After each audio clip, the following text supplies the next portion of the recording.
दियो। एक सात हाथ छोरा भयो और एक कन्या भैया हुई, वो भी हाथ से छूट गई। तेरे ऊपर बड़ी विपत्ति आई।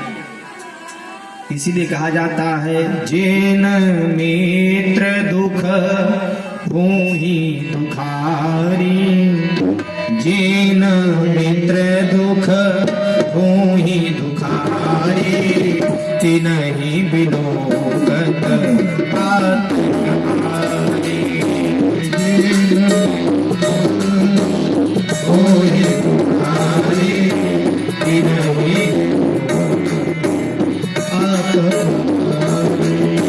निज दुख गिर सम रज करि जाना, निज दुख गिर सम रज करि जाना, मित्र दुख रज मेरु समाना,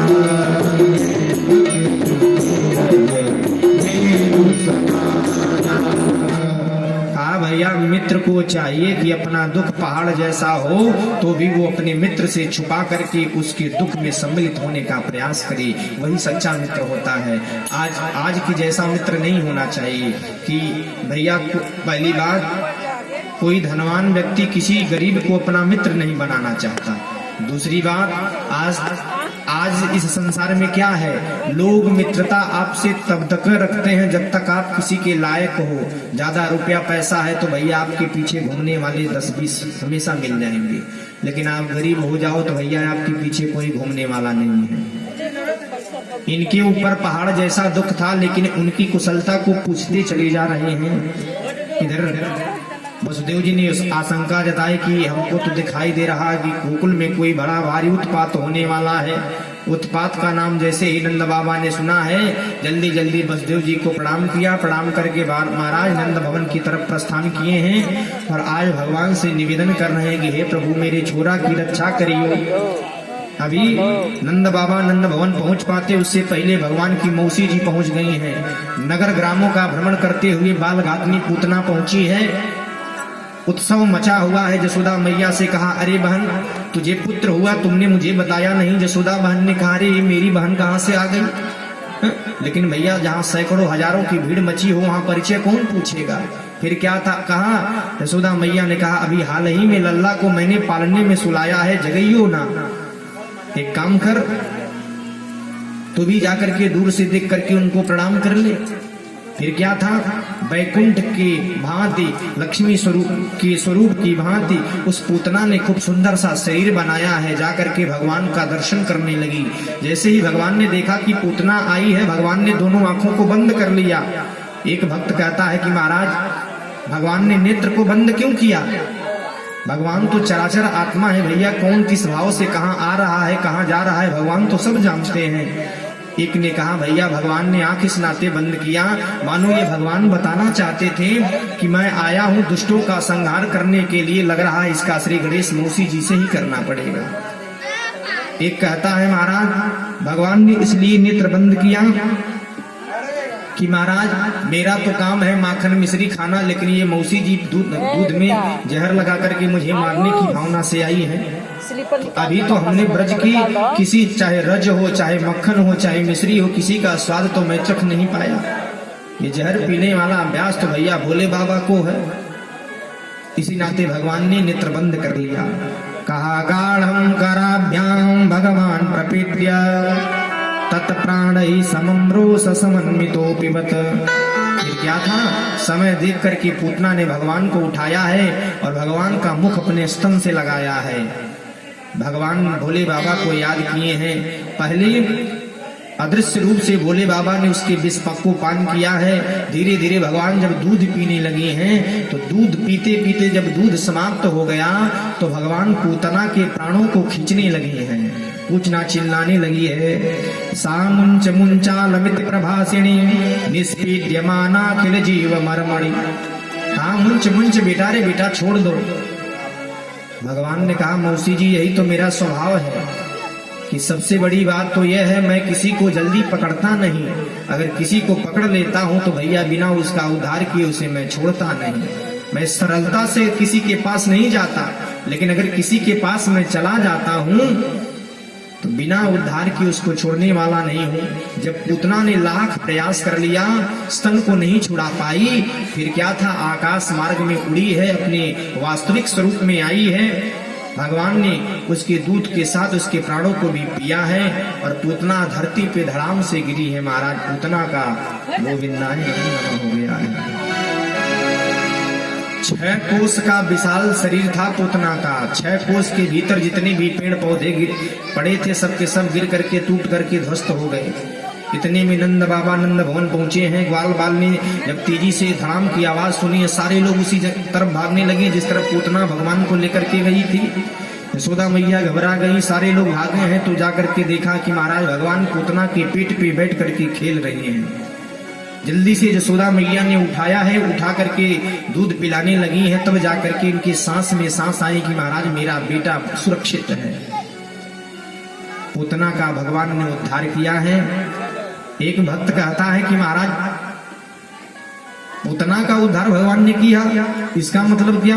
कहा पूतना उसका नाम ही था, पूतान नयत पूतना, यानी उसका काम ही था कि छोटे छोटे बच्चे को पकड़ती थी, पकड़ करके जहर पिला करके मार देती थी। लेकिन भगवान ने उसे सदगति प्रदान करी यशोदा मैया की तरह। कहा क्यों? कहा कारण यह है कि भगवान जानते हैं कि कौन किस भाव से कहाँ आता है, कहाँ जाता है। आप हमसे छुपा सकते हो, संसार से छुपा सकते हो, परिवार से छुपा सकते हो, लेकिन भगवान से आप कोई बात नहीं छुपा सकते। भगवान तो भैया जानते हैं कि किसके भीतर क्या चल रहा है। आप लोग निगरानी करने के लिए सीसीटीवी कैमरा लगाते हो, लेकिन भैया भगवान एक सीसीटीवी कैमरा ऐसा लगाया है कि जो आप करते हो वो सब कुछ भगवान देख रहा है। नहीं तो संसार में कौन ये नहीं जानता कि स्त्री का काम क्या है, पुरुष का क्या काम है। लेकिन एक पर्दा है भैया, एक पर्दे के पीछे एक संस्कार है। उसी संस्कार के नाते ये सारा संसार बंधा हुआ है। नहीं तो कौन किस भाव से कहाँ आ रहा है, कहाँ जा रहा है, ये परमात्मा सब कुछ देखते हैं।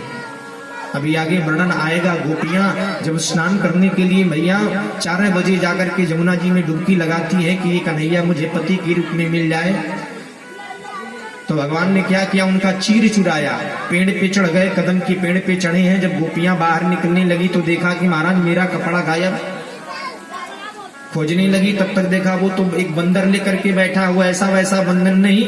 देखा अरे ये तो नंद को लालो महाराज पेड़ पे चढ़ो है।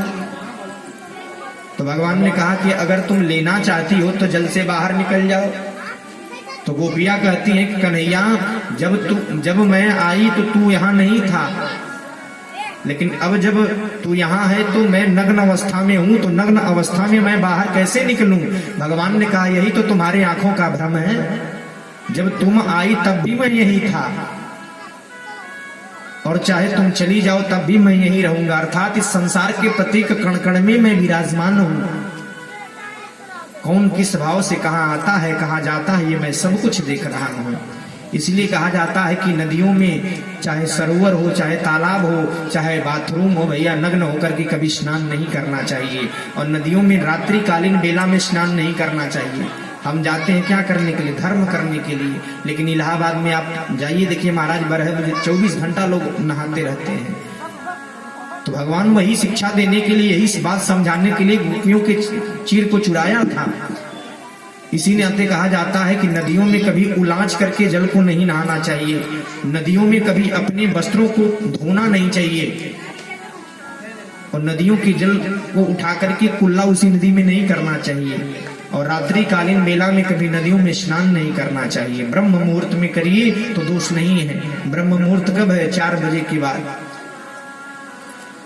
तो गोपियों के भाव को भगवान तो समझ रहे थे। तो आज नंद बाबा पहुंचे हैं। नंद ग्वाल वालों ने कहा बाबा अब इसका क्या किया जाए, पूतना तो मर चुकी। बाबा ने कहा जाओ अपने अपने घर से कुल्हाड़ी लेकर के आओ, इसके शरीर को एक जगह किनारे रख दो, जितना पेड़ गिरा है सबको काट करके छोटा छोटा टुकड़ा कर दो और इसका विशाल शरीर उसी पे रख दो।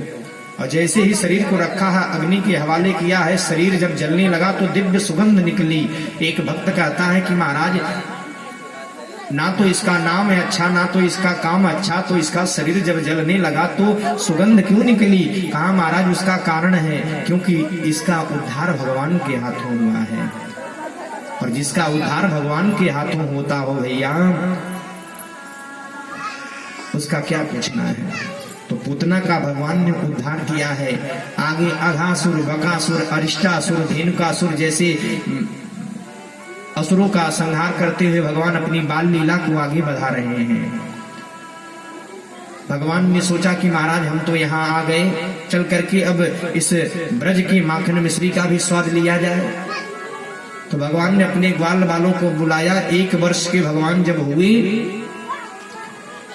तो बुला करके कहा तुम लोग एकदम टेढ़ी हड्डी के हो जा रहे हो, क्या दूध दही घर में नहीं है? ग्वाल बालों ने कहा क्या करूं, दही दूध तो खूब भरा पड़ा है महाराज, लेकिन सारे लोग ले जाकर के बेच आते हैं मथुरा में। कहा इसी के नाते तुम कमजोर होते चले जा रहे हो, एक काम करो मैं तुमको आज चोरी करना सिखाऊंगा। ग्वाल बालों ने कहा रे तुम मुझे चोरी करना सिखाओगे, ये चोरी करना कोई अच्छी बात है? कहा देखो भैया चोरी करना नहीं सिखाएंगे तो ये जो तुम टेढ़ी हड्डी के होते चले जा रहे हो, कमजोर होते चले जा रहे हो, ऐसे एक दिन तुम्हारा शरीर समाप्त हो जाएगा। और मैं ऐसी वैसी वस्तु का चोरी करना नहीं सिखाऊंगा भैया। खाने पीने वाली वस्तु का चोरी किया हुआ कर्म चोरी नहीं कहलाता। तो भगवान ने एक मंडल की रचना करी, बाल चौर विद्या प्रचार मंडल, एक गुरुकुल खोला है, उसमें चोरी करना भगवान ने सिखाना प्रारंभ किया है। भगवान समस्त गोपी ग्वाल के घर के भीतर जाकर के कैसे चोरी करते आए भाव से दर्शन करते हैं। हर गोकुल में मधुबन की गलियन में एक शोर आया कि माखन चोरी